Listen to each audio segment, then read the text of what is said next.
Welcome to the Deep Dive. Glad to be here. Today, we're taking a closer look at something we often celebrate it, right? Independence. Mm-hmm. Seen as a real strength, capability. Exactly. But what if that intense self-reliance, that feeling of having to do everything yourself, isn't just, a personality trait? What if Yeah. it's deeper? Maybe a response to past emotional pain. That's exactly the idea we're exploring today. Moving beyond just healthy self-sufficiency into this concept of hyperindependence, which can almost function like armor. Armor built from tough experiences. Yeah, often from childhood. It's like this protective layer designed so you never have to rely on anyone, and theoretically you can't get hurt by them. So our mission really for this deep dive is to unpack that. We want to look at where it comes from, maybe some surprising origins. And how it actually shows up, the Mhm. signs. The signs and the costs too, because there are costs. And maybe, importantly, look at how someone might begin to soften this pattern if they recognize it in themselves. And maybe we can mention here, if you find these kinds of explorations helpful, do think about subscribing or leaving a comment. It helps others find the channel. Good point. Yeah, definitely helps. So the core idea is kind of counterintuitive, isn't it? That this fierce independence might actually shield old wounds. It really can be. So let's start right there. What is hyperindependence, really? It's not just being good at things on your own. No, it's more like a compulsion, an almost automatic need to rely solely on yourself.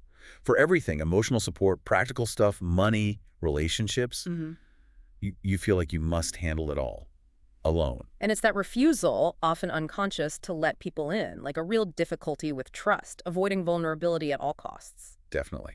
And sometimes even feeling, I don't know, shame or just deep discomfort at the very idea of needing someone. That constant, I'm fine, I've got it, even when you're clearly struggling. Yeah. And society often mistakes this for strength, stoicism, but the perspective we're looking at suggests it's more of a protective shell. A shell covering up Right. attachment issues, nervous system stuff? Exactly. Deep attachment wounds and often patterns of nervous system dysregulation that started way back. Okay, so let's get into those origins. It doesn't just, pop up randomly, right? It develops. No, absolutely not. The thinking points strongly towards unmet needs in childhood. As kids, we're wired for connection, for dependence. That's normal. Right. But if caregivers, for whatever reason, couldn't consistently meet those needs, maybe neglect, emotional unavailability, inconsistency, or sometimes things being genuinely unsafe. And the child learns something. Learns a core belief, really. Something like, depending on others is risky. It's dangerous. I have to figure this out alone to be okay. Survival thinking. And certain experiences would really cement that, I imagine. Betrayal, abandonment. Or even being parentified. Where the child has to take on adult roles or emotions. Yeah, way too early. All these things teach the nervous system quite powerfully that closeness, needing someone, vulnerability, it equals pain or disappointment. So you develop this deep fear of relying on anyone. Which ties directly into attachment then, those early bonds or lack thereof. Absolutely.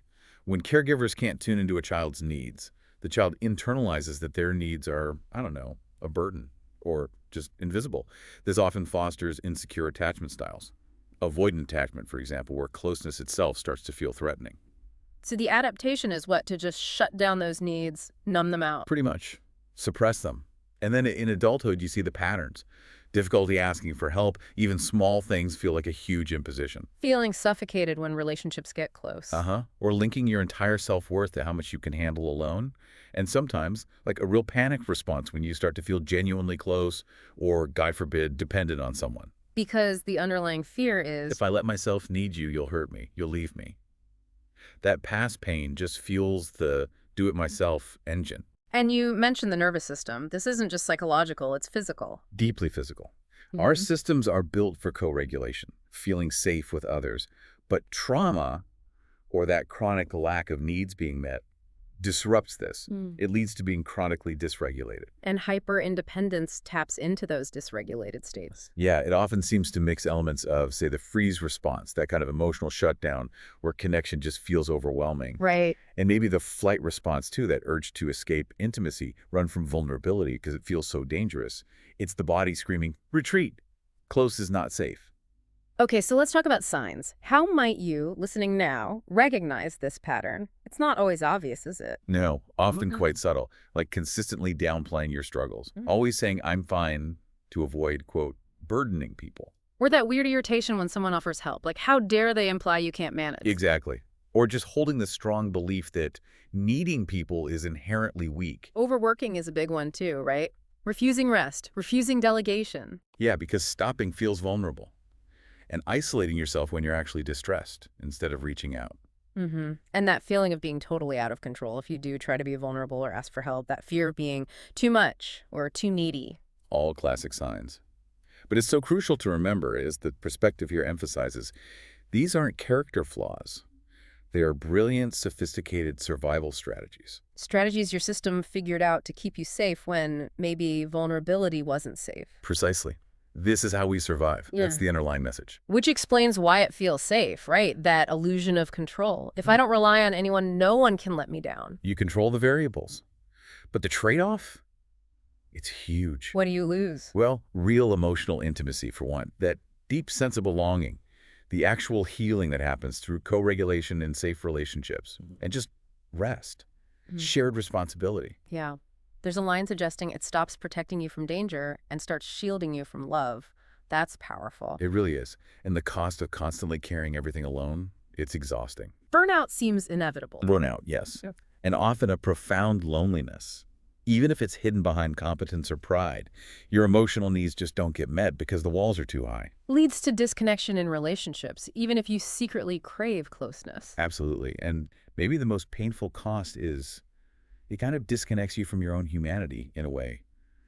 Denying the need for others denies something really fundamental about being human. We're wired for connection. Which brings us to rethinking strength.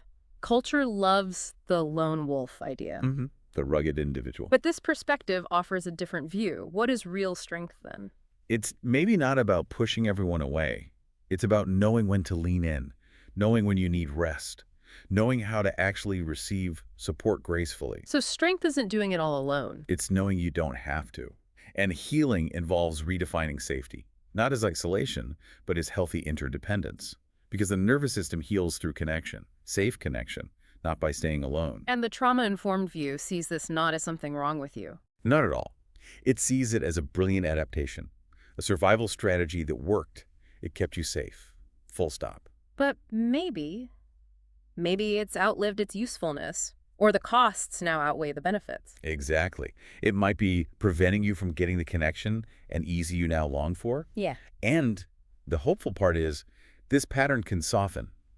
It's not fixed. So you don't need to fix yourself because you weren't broken. It's more about meeting that protective part with kindness. Tenderness, compassion, understanding it did its job. Okay, so how does someone start, if they hear this and think, okay, that resonates, what are the paths towards softening this? Well, one key starting point is gentle self-reflection.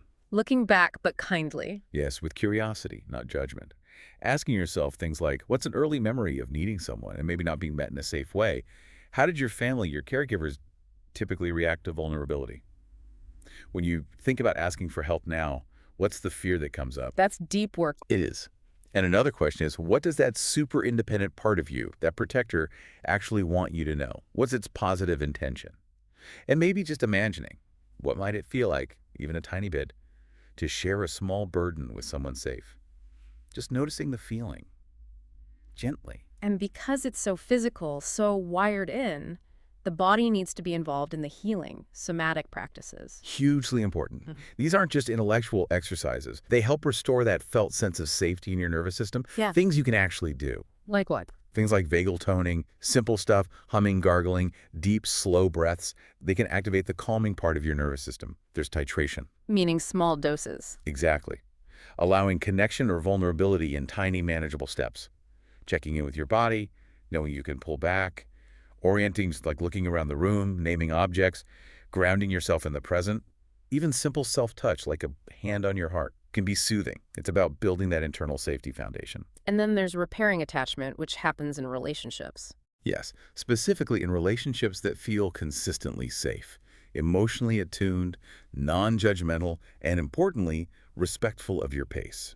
No pushing. So healing happens by being seen, gradually where you feel accepted. Pretty much. Letting the nervous system relearn through repeated positive experiences, that connection can actually be safe. This might happen in therapy, maybe a support group, or even just with a really secure, trustworthy friend. What about that specific hurdle? Asking for help. How do you practice that? Start incredibly small, with someone you trust. Ask for a tiny favor. Share one small struggle. Try saying how you feel without immediately saying sorry. And notice what happens inside. Yes. Notice the tightness, the urge to run, the critical thoughts. And then, gently, try to stay with that discomfort for just a breath or two longer than usual. It's those small moments of experiencing vulnerability without the dreaded negative outcome that slowly start to rewire the brain and body. Okay, let's touch on some common questions that come up. Like, is hyperindependence actually a form of PTSD? Well, the thinking is that yes, it absolutely can be linked. Often it's a core response connected to complex trauma or relational PTSD, developed as a way to cope. And can therapy really make a difference? Unequivocally, yes. Especially trauma-informed approaches, things that focus on attachment, somatic work. They're designed precisely for these kinds of ingrained survival patterns. How long does healing take? Is there a timeline? The million-dollar question. Like any healing from trauma, it's not linear. You might see shifts in awareness fairly quickly, but deeper changes, they unfold over time, months, years. The goal isn't perfection or erasing the pattern entirely. It's more about self-awareness, self-compassion, finding more softness. What if someone feels like they've been alone so long they've forgotten how to connect? It feels impossible. That's a really valid feeling. Yeah. But connection is learnable, like a skill. The advice is usually start small, maybe just one safe person if possible. Tiny acts of sharing, tiny acts of receiving, gradually rebuilding that muscle. Are there specific therapy types that are often recommended? Yes, the material often points to things like attachment-based therapy, IFS, internal family systems, somatic experiencing, EMDR. These tend to be really helpful for getting to the roots of it. Okay, and one last big one. Why the shame? Why does needing someone often feel so shameful for people with this pattern? That shame is usually like a residue, left over from those early times when expressing needs wasn't safe. Your system remembers being ignored, criticized, burdened. So need got tangled up with negative consequences. Healing means really internalizing deep down. That need isn't shameful. It's just human. Wow. Okay. So wrapping this up, the big takeaway seems to be hyperindependence isn't who you are. It's a strategy you learned. Exactly. It served a vital purpose. It kept you safe. You needed it then. And now it's okay to outgrow it. It's okay. You have permission. Permission to rest, to be held, to actually need things, to lean on someone safe, to soften. There's strength in honoring your needs, not just denying them. Allowing yourself to be loved for who you are, not just for what you can do. Yeah. It's about coming home to that fundamental truth. We need connection. And finding safety not in isolation, but in that sometimes messy interdependence. So maybe the final thought for you to consider is this. If hyperindependence is like armor you built for survival, what might it truly mean to find your deepest safety, not in the strength of that armor anymore, but maybe in the vulnerability of connection itself, something to reflect on?